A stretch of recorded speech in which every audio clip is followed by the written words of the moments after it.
Sorry I haven't uploaded any videos in recent months. I've been really busy, but nevertheless I still found the time to do research, so I got a whole bunch of talks about Philippine history coming your way. With that said, I was asked by a friend to turn an opinion piece I wrote into a video. It's not focused on the Philippines, but instead discusses an issue within the video game subculture. This is the white man's burden in video games, why an outside force has no right to pass judgment. Video games are a great pastime for all ages that anyone can pick up and put down at any time. They come on different platforms and as different genres, ranging from cutesy jump-and-run platformers like Super Mario to borderline masochistic action role-playing games for mature audiences like Dark Souls, from single-player like Far Cry to massive multiplayer like World of Warcraft. It's l'art pour l'art. Anything is possible and no demographic is left untouched. Dating simulations, for example, not only reel in straight boys with an onslaught of dateable women, but do the same for straight girls in otome games, or for gays with boys love titled. Video games are so diverse and of varying styles that one would imagine that there wouldn't be any societal problems regarding this hobby, aside from occasional debates on preference and quality.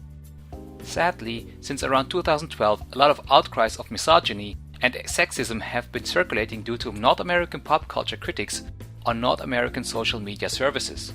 But how much merit do they hold? What got me to write this opinion piece is a video by Danny Kelly Macy, aka Comic Book Girl 19, that was published on June 1st, 2016, where she talks about Captain America writer Nick Spencer receiving death threats on social media after Captain America #1 comic book had been announced. The video can be seen on YouTube and is titled Captain America #1 Outrage Reaction, Thor Ragnarok adds Planet Hulk, Mike Morales Spider-Man. Macy describes the situation as a crazy mob witch hunt and rightfully says that if you guys can't handle this sort of stuff, then you don't belong in comic books. Like, you can get the out, to be quite honest with you. And that this is just storytelling, guys. Like, it's for fun.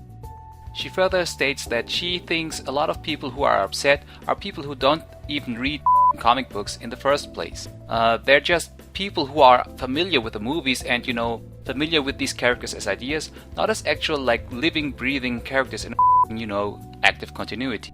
However, it wasn't until her finishing statement that I got compelled. Macy remarks, so, you guys gotta stop out there who's witch hunting people, and especially if you don't actually go to the comic book store and pick up anything. I don't think you have much of a right to say anything about anything, because you're not part of the community.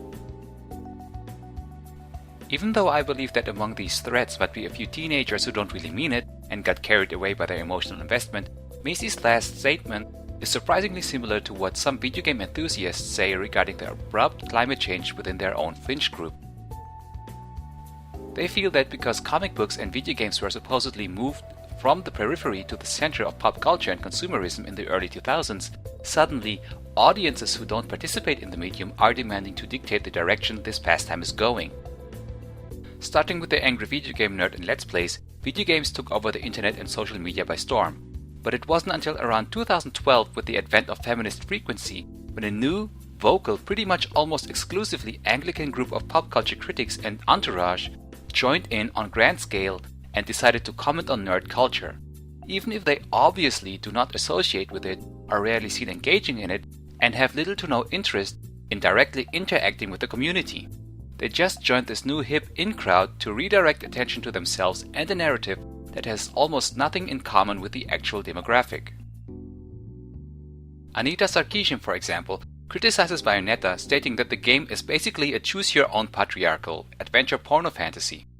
Despite Bayonetta not only being popular among female gamers, but also the design of Mari Shimasaki. These individuals introduced themselves as gamers or nerds, despite immediately proceeding to baselessly criticize many developers, publishers, and fans from all over the world, insinuating that they and their conventions are racist, misogynist, discriminative, or overall exclusive. However, these critics often fail to cite sources for these bold statements and engage in either accidental or deliberate quote mining that changes in-game context. Oftentimes, their articles and videos supposedly about games talk about elements that have little to no connection to games whatsoever.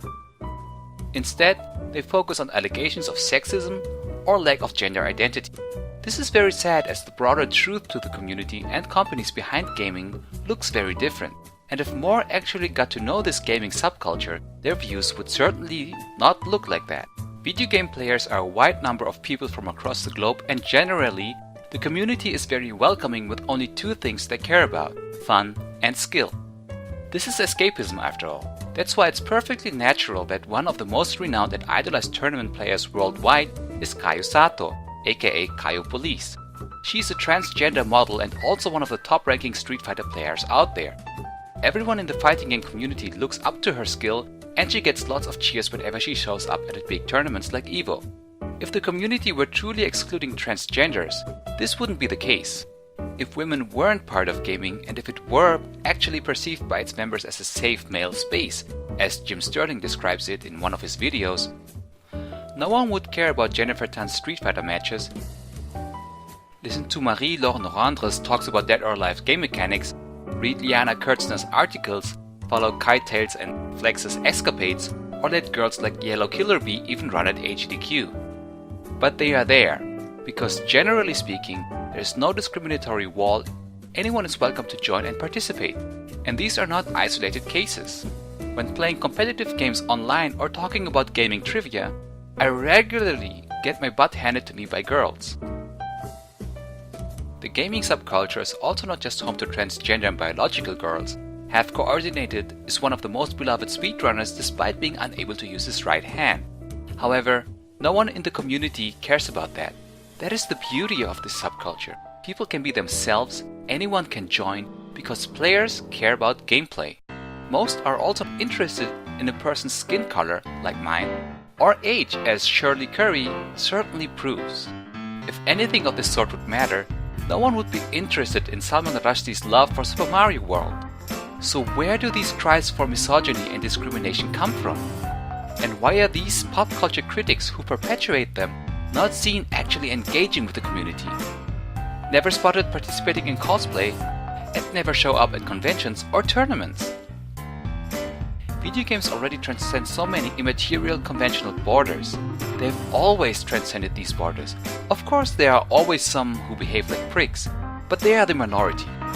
The only people in gaming who incessantly talk about discrimination, exclusivity, and privilege are a few Western pop culture critics and their followers, both of whom don't know the subculture and only pretend to have joined it to be part of an in-crowd. Yet they feel the need to educate and civilize these people about their hobby of all things, even if they don't know anything about them.